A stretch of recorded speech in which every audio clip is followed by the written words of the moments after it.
گناہ جو ہوتے ہیں یہ انسان کو ڈبو دیتے ہیں، اسی لیے گناہوں کو کتاب و سنت میں بوجھ کہا گیا۔ ان کا باقاعدہ ایک بوجھ ہوتا ہے جس کی وجہ سے کمر ٹیڑھی ہو جاتی ہے انسان کی۔ اللہ کے رسول صلی اللہ علیہ وسلم کو جو احسانات گنوائے اللہ تعالیٰ نے، اس میں کیا ہے؟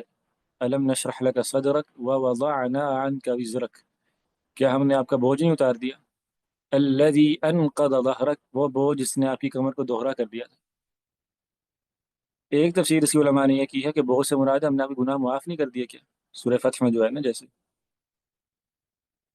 یعنی انسان کے جب گناہ معاف ہو جائیں، انسان گناہوں سے پاک ہو تو اس کا بوجھ ختم ہو جاتا ہے۔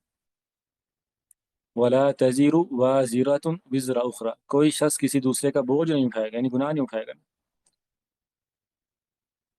اس لیے نا اس کو ثقل ثقل کہتے ہی بوجھ گئے۔ ولا يحملن اثقالهم واثقالا مع اثقالهم، یہ لوگ اپنا بوجھ بھی خود اٹھائیں گے اور جن جن کو انہوں نے گمراہ کیا ان کا بوجھ بھی اٹھائیں گے۔ اسی طرح جو حدیث ہے کہ جب بندہ نماز کے لیے کھڑا ہوتا ہے تو اس کے گناہوں کو اس کے کندھے پہ لاد دیا جاتا ہے، تو جب انسان رکوع کرتا ہے، سجدہ کرتا ہے، تو اس کے گناہ گر جاتے ہیں۔ تو انسان کو نا توبہ کر لینی چاہیے۔ ایک بہت، میں آپ کو آپ کہہ لیں پتہ کی بات آپ کو معلوم ہوگی انشاءاللہ، بس اوقات انسان کی نظروں سے اوجھل ہو جاتی ہے نا بات، تو کیا ہے کہ انسان توبہ کے بعد اپنے آپ کو بہت ہلکا محسوس کرتا ہے، بہت خوشحال محسوس کرتا ہے۔ یہ ایک انسان کا داخلی احساس ہے جس کو ہوتا ہے۔ آپ تجربہ کر کے دیکھ لیں کہ انسان پر دنیا جان کے پریشانیاں ہونا، طرح طرح کے مسائل اس کے ہوں، لیکن اس کو یہ پتا ہو کہ ایک بڑا مسئلہ گناہوں کا بھی ہے، تو جیسے ہی اللہ کے سامنے جاتا ہے، ہاتھ پھیلاتا ہے اور اس توبہ استغفار کرتا ہے نا، اپنے گناہوں کی معافی مانگتا ہے، تو وہ اپنے آپ کو بہت ہلکا، بہت فریش جسے کہتے ہیں نشیط محسوس کرتا ہے کہ اس کا جو ایک بڑا بوجھ تھا گناہوں کا وہ اتر گیا۔ ٹھیک ہے، تو اسی کی برکت سے اللہ تعالیٰ اس کے جو احزان اور ہموم کا بوجھ ہے وہ بھی اتاریں گے۔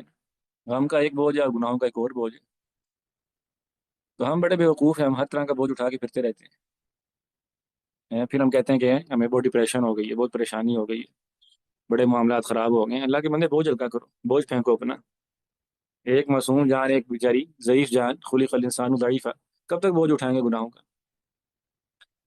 ٹھیک ہے، تو گناہوں میں ڈوبنے سے پہلے، غرق ہونے سے پہلے پہلے اس کا بوجھ اتار دینا چاہیے۔ سمندر میں جب کشتی میں وزن زیادہ ہو جاتا ہے تو کیا کرتے ہیں؟ بوجھ کم کرنے کے لیے کچھ چیزیں سمندر میں پھینکنی پڑتی ہیں، ورنہ کشتی ڈوبے گی۔ تو انسان کو بھی بہت ساری چیزیں اتار کے پھینکنی چاہیے غرق ہونے سے بچنے کے لیے۔